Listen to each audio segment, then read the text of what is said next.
The yellow school bus coughed and wheezed as it lumbered down Willow Creek Road, finally shuddering to a halt in front of Northwood Elementary. Lily's stomach churned. It was bigger than she imagined, a sprawling brick building with a flagpole proudly displaying the American flag. Children streamed from the bus, a boisterous wave of backpacks and brightly colored jackets. Lily hesitated, clutching her own worn, floral backpack. It suddenly felt childish compared to the sleek, superhero-themed one surrounding her. Taking a deep breath, she descended the steps, her sneakers scuffing on the cracked asphalt. The air smelled of exhaust fumes and freshly cut grass. A nervous flutter tickled her throat. Everything was so loud. The schoolyard was a chaotic symphony of shrieks, laughter, and the rhythmic thump of a basketball. Lily kept her head down, navigating the throng of students towards the double doors of the main entrance. Inside, the linoleum floor gleamed under the fluorescent lights. The air was thick with the aroma of floor wax and something vaguely resembling pizza. Mrs. Davison, a plump woman with a kind smile and a name tag that read, "Welcome to Northwood," greeted her warmly at the front office. "You must be Lily. We've been expecting you." She led Lily down a long, echoing hallway lined with colorful student artwork. "This is grade 5, room 12, Miss Evans' class. I'm sure you'll love it here." Lily's heart pounded as Mrs. Davison knocked on the door. A hush fell over the room as they entered. Miss Evans, a tall, slender woman with auburn hair pulled back in a neat bun, smiled. "Class, this is Lily. She's joining us today." All eyes were on Lily. She felt like a specimen under a microscope. Swallowing hard, she managed a shaky, "Hi, I'm Lily." Her voice sounded small and weak, even to her own ears. Miss Evans gestured to an empty desk near the back. "Why don't you take a seat there, Lily? We're just starting a reading comprehension exercise." As Lily made her way to the desk, she could feel the weight of their stares. A group of boys in the corner, near the window, snickered. One of them, a stocky kid with a mischievous glint in his eyes, pointed at her backpack and whispered something to his friends. They erupted in muffled laughter. Lily recognized him from the bus. He had been throwing small wads of paper at the back of the driver's head. "Mark," she thought she heard someone call him. She sat down gingerly, trying to ignore them, but the whispers persisted. "Look at her shoes. Those are so last year. Where did she get that backpack? The thrift store." Lily focused on the reading passage Miss Evans had handed out, a story about a family of beavers building a dam. But the words swam before her eyes. She couldn't concentrate. The boys' taunts echoed in her head, amplified by her own insecurities. Mark, the ringleader, leaned back in his chair, his gaze fixed on Lily. He nudged the boy next to him, a skinny kid with a gap-toothed grin. "Bet she doesn't even know what a beaver is." They dissolved into another fit of giggles. Miss Evans cleared her throat, and the class quieted down, but Lily knew they were still watching her, judging her. The rest of the morning crawled by. Math felt like an impossible series of equations. Science was a blur of unfamiliar terms, and even recess offered no escape. Lily stayed inside, pretending to read a book in the library, but the whispers followed her even there, carried on the wind of her own anxiety. New school, new worries, a whole new level of torment, it seemed. The lunchbox incident. The reek of industrial-grade beef permeated Lily's clothing as she maneuvered through the cafeteria chaos. A relatively clear patch near the window offered a meager haven, the wan autumnal light a small consolation. With unsteady hands, she opened her lunchbox, a faded pink container emblazoned with cartoonish pandas. Inside, nestled within a gingham cloth, lay 6 glistening dumplings, their surfaces kissed with sesame oil, alongside a small jar of vividly colored, crisp pickled vegetables. Her mother had been especially meticulous this morning, aware of the day's significance. The screech of a chair pulled up nearby startled her. Mark, the school's prime antagonist, swaggered over with his usual retinue of giggling followers. He loomed, his shadow eclipsing her open lunchbox. "Well, look what we have here," he drawled, feigning exaggerated interest. "Looks like someone's been scavenging behind the lucky dragon." His acolytes, Tom and Kevin, cackled, exchanging triumphant high-fives. Lily's cheeks flamed. She kept her gaze riveted to her dumplings, willing them to vanish, willing herself to disappear. Seriously, what is that stuff? Kevin piped up, his nose wrinkling in disgust. Reeks of old socks marinating in vinegar. They're dumplings, Lily murmured, her voice barely a whisper. And pickled vegetables. Mark plucked the pickled jar from her lunchbox, scrutinizing it as if it held a particularly repulsive insect. Pickle what? Gizzards. Eyeballs. The laughter swelled. Lily's fists tightened beneath the table. She yearned to reclaim the jar, to unleash a torrent of protest, to compel them to comprehend. But the words remained trapped, strangled by mortification. My mom made them, she choked out, her voice trembling slightly. Oh, Mommy Dearest is a culinary artist, Mark sneered. I bet she uses earwax for seasoning. He agitated the jar, the vegetables colliding against the glass. Lily winced. Tom, emboldened by Mark's performance, jabbed a dumpling with his finger. Ugh, it's all slimy. Tears stung at the corners of Lily's eyes. She battled them back fiercely, refusing to grant them the satisfaction of her distress. She longed for any other location, wished she could undo time and dissuade her mother from packing a lunch, wished for utter oblivion. She attempted to center herself on the sunlight pouring through the glass, the warmth a subtle comfort against the tempest of her emotions. She would not acknowledge them. She would not react. She would simply endure this. But the acrid scent of the pickled vegetables, the resonant laughter, the sensation of being dissected under a microscope, it was a suffocating pressure, eroding her courage with each passing moment. Mark, growing weary of his sport, carelessly tossed the jar back into the lunchbox, the glass chiming against the plastic. Enjoy your delicacies, he said with a mock flourish before departing with his pack, their jeers echoing behind them like a toxic miasma. Lily remained, isolated, the untouched meal now an instrument of torture. The cafeteria din receded into a muted hum, supplanted by the frantic rhythm of her own pulse. The sunlight felt less like solace and more like a spotlight, amplifying the humiliation that stained her face. Lunch was ruined, but more profoundly, something within her felt tenderized, vulnerable, and irrevocably altered. Egg attack. The sky was the color of a bruised plum as Lily trudged home. Each footstep felt heavier than the last. Mrs. Davison's algebra lesson had been brutal, a relentless barrage of X's and Y's that stubbornly refused to make sense. Now, even the familiar sight of the oak trees, lining Willow Creek Road, offered no comfort. Their leaves, normally of vibrant green, seemed to droop with shared disappointment. She clutched her textbooks tighter, the rough paper a small solace against the raw edges of her day. The other girls had been whispering again, their eyes darting towards her whenever she turned. Even Sarah, who had seemed almost friendly last week, now pointedly ignored her. Lily just wanted to disappear. A rustle in the bushes startled her. She paused, her heart hammering a frantic rhythm against her ribs. Probably just a squirrel, she told herself, but the unease lingered. She quickened her pace, desperate to reach the safety of home, the comforting smell of Mom's baking. Then they erupted. A chorus of jeering shouts shattered the evening quiet. Hey, look who it is! Fresh meat! Mark, his face twisted into a cruel grin, led the charge. Beside him, Jake and Kevin brandished cartons of eggs, their eyes gleaming with malicious glee. Lily froze, her breath catching in her throat. This wasn't a squirrel. This was a nightmare. Excellent day for a shower, isn't it, Lily? Mark sneered, and the first egg splattered against her chest. The yolk, cold and slimy, soaked into her uniform, a sickly yellow stain spreading across the fabric. Panic seized her. She tried to dodge, but they were too fast. Too many. Another egg exploded against her cheek, the shell fragments stinging her skin. The air filled with the acrid smell of rotten eggs. "Leave me alone!" she cried, her voice trembling. But her plea was lost in their laughter. A direct hit plastered her hair to her forehead, blinding her. She stumbled backwards, tears blurring her vision. The humiliation was a physical weight, crushing her. Transfer student special. Kevin yelled, launching another egg. It struck her shoulder with a wet thud. Lily couldn't take it anymore. She turned and ran, the sound of their mocking laughter echoing behind her.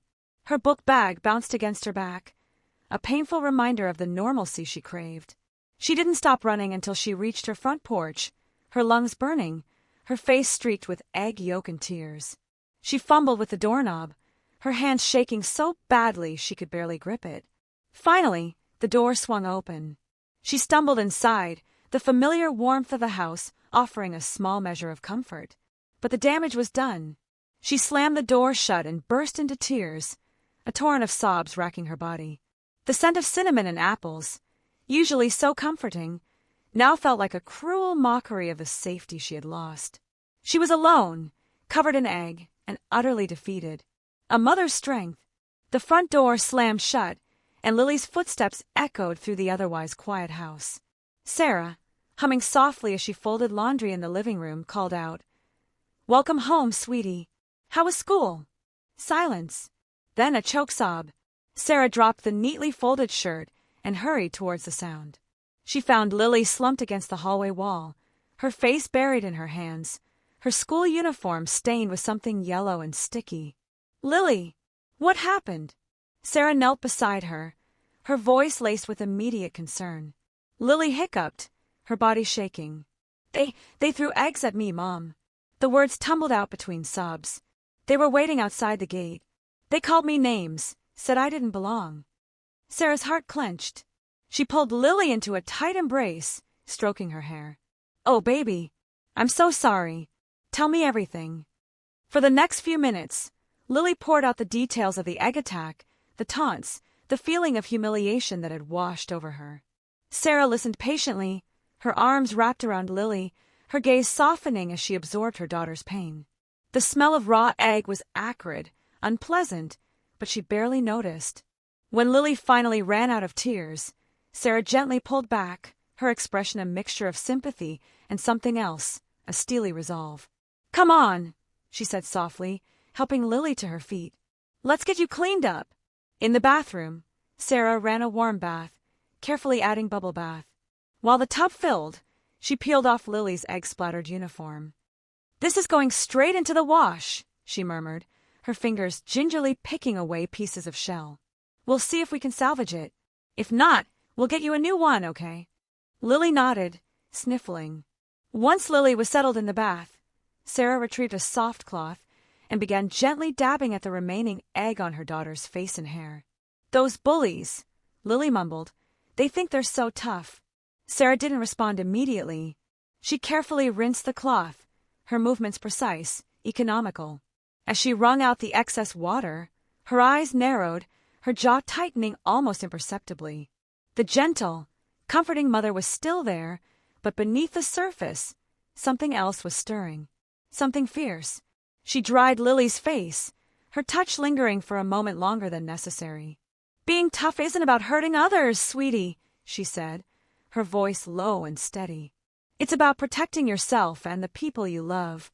Lily looked up at her mother, sensing a shift in her demeanor. The fear in her eyes was slowly replaced by a flicker of something akin to hope. Sarah met her daughter's gaze, a silent promise passing between them. The bathwater swirled around Lily, carrying away the remnants of the attack. But the memory of the humiliation remained, a cold knot in Sarah's stomach, a knot she intended to untangle one way or another. The bullies had messed with the wrong girl and, more importantly, the wrong mother. Facing fears, Lily burrowed deeper under the covers, the floral duvet a flimsy shield against the dread that pressed down on her. Sunlight streamed through the gap in the curtains, mocking her desire for darkness and oblivion. She squeezed her eyes shut, willing herself back into the dream where Mark didn't exist, where school was a place of learning, not torment. "Lily Bug," Sarah's voice, soft but firm, cut through the fog of sleep and anxiety. The mattress dipped as Sarah sat beside her. "Time to get up, sweetie." Lily remained stubbornly still. "I can't," she mumbled, her voice muffled by the pillow. "Can't what? Can't face another day of algebra? Because I'm pretty sure I can help with that." Sarah's attempt at levity fell flat. "Can't go to school," Lily confessed, finally turning to face her mother. Her eyes, puffy and red-rimmed, pleaded for understanding. "Not after yesterday." Sarah's expression softened. She gently brushed a stray strand of hair from Lily's forehead. "Because of Mark?" Lily nodded, tears welling up again. He'll do something worse. I just know it." The memory of the shattered eggs, The jeering laughter, the sheer humiliation washed over her again. Sarah sighed. Lily, I know this is scary, honey, but you can't let him win. You can't let him control your life like this. He wants you to be afraid. Don't give him the satisfaction. But what can I do? Lily's voice cracked. He's bigger, stronger. You don't have to be bigger or stronger, Sarah said, her voice gaining an edge. You have to be smarter, braver. You have to stand up for yourself. Not with fists, she added quickly, seeing the flicker of defiance in Lily's eyes. But with your voice, with your actions. Show him you won't be intimidated. Lily stared at her mother, a seed of hope beginning to sprout amidst the fear. But what if? No what ifs, Sarah interrupted. You're not alone in this, Lily. I'm here. I'm always here. She paused, then continued in a lower tone. I can't exactly enroll in Northwood High, though tempting, but I can be nearby. I'll make sure you get to school safely. Lily frowned. What do you mean, nearby? Sarah gave her a mysterious smile. Let's just say I'll be observing. From a distance. Making sure no one throws any more eggs. And if they do, she added, her eyes glinting, they'll have me to answer to. Lily managed a weak smile. The thought of her mother, unseen but vigilant, was strangely comforting. It didn't erase the fear, but it diluted it, replacing it with a sliver of something else. Resolve. Okay, Lily said, her voice stronger now. Okay, I'll go. Another ambush. All right, listen up, Mark hissed, crouching behind the dumpster, the stink of stale pizza doing little to dampen his enthusiasm. Tonight we hit them again. Harder. Beside him, Danny cracked his knuckles. Double the eggs. Triple, Mark corrected, a cruel grin stretching across his face. We'll make sure she remembers this welcome. He glanced at Kevin, who was nervously chewing on his thumbnail. You in, Kev? Don't want you chickening out on us now. Kevin flinched, but nodded, muttering, Yeah, I'm in. He just wished Mark wouldn't look at him like that.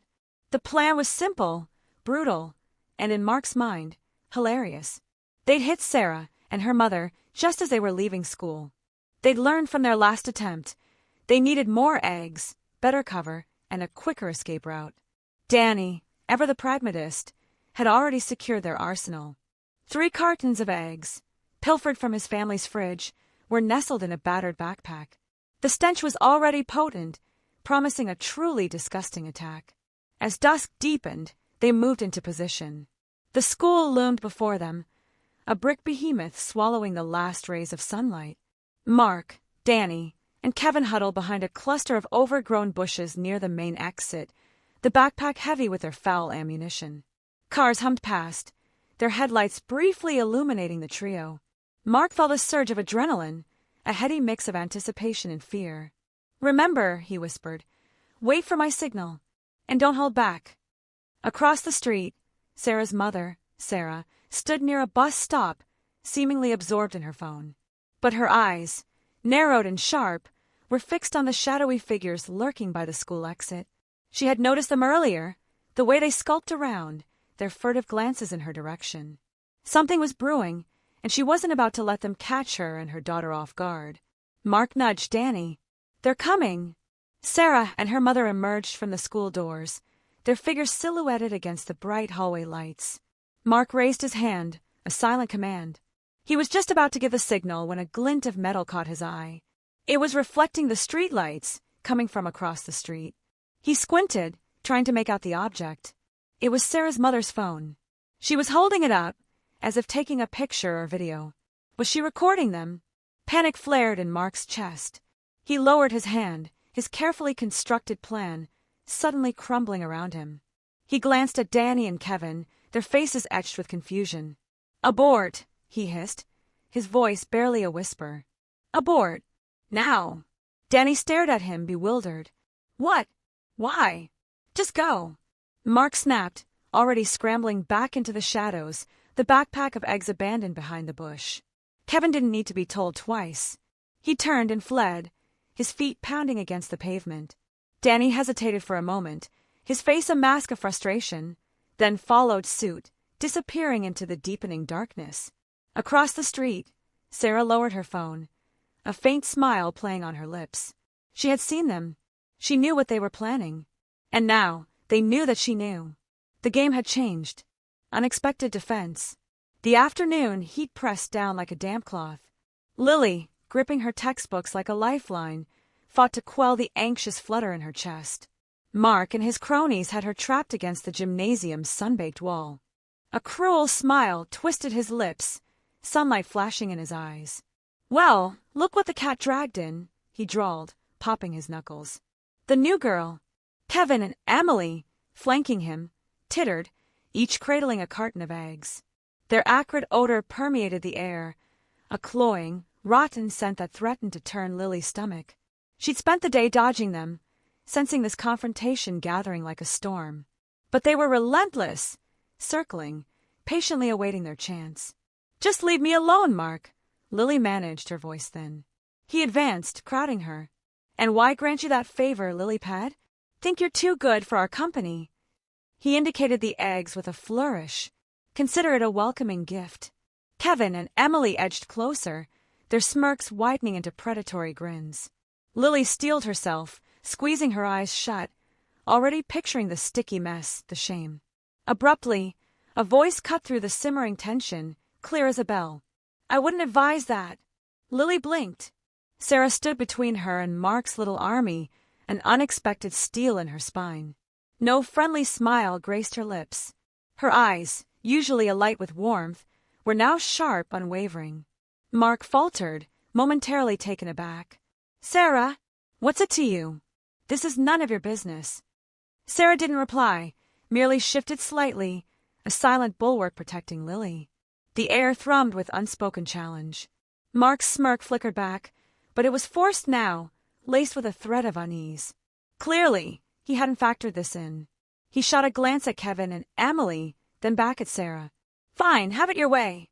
He brandished his arm, an egg gripped in his fist. "But don't say I didn't warn you." He launched the egg. It spun through the heavy air, a chalky projectile aimed at Sarah's face. Lily gasped, her pulse hammering in her ears. With a speed that defied belief, Sarah's hand flashed out. The egg landed squarely in her palm with a muffled plop. Not a dribble escaped. The ensuing silence was absolute. Mark's jaw slackened. Kevin and Emily stared, their grins wiped clean. Lily watched, spellbound, as Sarah calmly turned the egg over in her hand, her expression a blank canvas. The dying sun gilded the smooth white shell. Sarah's gaze lifted, locking onto Mark's. "Were you saying something?" "Cleaning up the mess." The air hung thick with the stench of rotten eggs. Lily stood frozen, tears welling in her eyes as yolk dripped from her hair. The three boys, Mark, Jake, and the hulking figure of Tony, were doubled over in laughter, their faces flushed with juvenile glee. Sarah, however, was a picture of calm. "All right, that's enough," Sarah said, her voice quiet but firm. It sliced through their cackling like a hot knife through butter. Mark, the ringleader, straightened up, a sneer twisting his features. "Or what, lady? Gonna cry to the principal?" Sarah took a step forward, her eyes never leaving Mark's. "I'm going to teach you some manners." Before Mark could retort, Sarah moved. It wasn't a flurry of fists and kicks, but a precise, almost graceful series of movements. She used her open palm to deflect the remaining egg carton in Mark's hand, sending it spinning harmlessly to the ground. Then, with a subtle twist of her wrist, she guided Jake's arm upward, forcing him to drop his carton with a yelp. Tony, emboldened by his size, lumbered towards her, but Sarah simply stepped aside, using his own momentum against him, and guided him into a clumsy stumble. The boys were stunned. This wasn't the reaction they expected. They were used to tears, pleas, maybe a pathetic attempt at retaliation. This was something else entirely. "I'm not going to hurt you," Sarah said, her voice still calm. "But you are going to clean this up, every last bit of it." She gestured to the sticky, reeking mess coating the sidewalk and Lily. Mark sputtered. "Clean it up? Are you crazy?" "I'm perfectly sane," Sarah replied, her gaze unwavering. "And you're going to clean it up because you made the mess. You disrespected Lily, and you disrespected this community. Now get to it." She pointed to a supply closet near the entrance of a school. "Mops, buckets, and soap are in there." I suggest you start scrubbing. The boys exchanged uneasy glances. Tony, despite his size, looked distinctly uncomfortable. The laughter was gone, replaced by a mixture of fear and resentment. Sarah crossed her arms. Well, what are you waiting for? With a collective groan, they shuffled towards the supply closet. Mark grabbed a mop, Jake a bucket, and Tony, reluctantly, a bottle of industrial-strength cleaner. As they began to scrub at the congealing yolk, Sarah turned to Lily, who was still trembling slightly. Come on, Sarah said gently, leading Lily towards a water fountain. Let's get you cleaned up. After Lily splashed water on her face and Sarah helped wipe the egg from her hair, Sarah said, those boys need to apologize to you. When they are done cleaning, have them find you and say they are sorry. With a sigh and a final scrub, Mark approached Lily, his eyes downcast. Look, I'm sorry, okay? We shouldn't have done that. Jake and Tony mumbled similar apologies. Lily, still shaken, managed a weak nod. The apology felt hollow, but it was a start. As the boys slunk away, Sarah put her arm around Lily's shoulders. Sometimes, she said, people need a little encouragement to do the right thing. A new beginning. The chalk dust motes danced in the sunbeams, slicing through the classroom. Lily, for the first time since arriving at Northwood High, felt a lightness in her chest. The knot of anxiety that had been a constant companion had loosened, replaced by a fragile hope. Mrs. Davison, her English teacher, was discussing poetry, and Lily, usually withdrawn and silent, found herself raising her hand. Mrs. Davison, she began, her voice surprisingly steady, isn't there a connection between the poet's grief and the vibrant imagery they use? Almost like they're trying to fill the void with beauty. A ripple of interest passed through the room. Mrs. Davison beamed. An astute observation, Lily. Precisely. Tell me more. Lily, emboldened, spoke for several minutes, articulating her thoughts with clarity and passion. Afterwards, a girl with bright pink streaks in her hair turned to Lily and smiled. That was totally awesome, she said. I'm Chloe. Lily, she replied, returning the smile. The bell rang, and as students gathered their belongings, Chloe fell into step beside Lily. So you're new here, right? I haven't seen you around. Yeah, just moved here last week, Lily said, feeling a warmth spread through her. This was it, a real conversation, not a forced interaction. Welcome to Northwood, then. It's a school, Chloe said with a shrug. But we have our moments. Hey, Sarah, you know Lily, right? From history. A girl with a cascade of auburn curls turned, her face lighting up. Lily! Hey! I was going to say hi earlier, but I got caught up talking to Mr. Henderson about the debate club. Are you interested in joining? Lily blinked, surprised. The debate club? I hadn't really thought about it. You should. You're really articulate, Sarah said, nudging her playfully. We need more strong voices. As they walked out of the school building together, the afternoon sun warm on their faces, Lily laughed. It was a genuine, unforced sound, and it felt good. They talked about everything and nothing. School, music, movies, their favorite foods. Sarah lived a few blocks from Lily, so they decided to walk home together. Meanwhile, across the school grounds, near the bike racks, Mark and his friends were conspicuously absent from their usual spot. Instead of leaning against the brick wall, harassing younger students, they were helping a group of freshmen struggling with a particularly heavy science project. Mark, surprisingly gentle, was adjusting a wobbly support beam on their makeshift volcano. All right, that should hold, he said, stepping back. Just be careful when you add the baking soda and vinegar. It can get pretty messy. One of the freshmen, a skinny kid with glasses, looked up at Mark, his eyes wide with gratitude. Thanks, Mark. We really appreciate it. Mark shrugged, a faint blush creeping up his neck. Yeah, well, just be careful, okay? Later, as they walked away, leaving the freshmen to their project, one of Mark's friends, a burly kid named Jake, nudged him. So, what was that all about? Mark scowled. Just helping them out, all right? Lay off. He kicked at a loose pebble on the sidewalk. We messed up. We really messed up. He didn't elaborate, but his friends understood. The memory of Lily's mother's controlled fury and the subsequent lecture from the principal was still fresh in their minds. They'd learned a valuable lesson about the consequences of their actions, and more importantly, about the importance of kindness. The air smelled of freshly cut grass and blooming roses as Lily and Sarah reached the corner of Lily Street. "This is me," Lily said, pointing to her house. "It was really fun walking with you." "Me too," Sarah replied. "We should do it again tomorrow. And seriously, think about the debate club. We have a meeting next week." "I will," Lily promised, a genuine smile gracing her lips. As she watched Sarah walk away, she felt a surge of optimism. Maybe, just maybe, this new beginning wouldn't be so bad after all.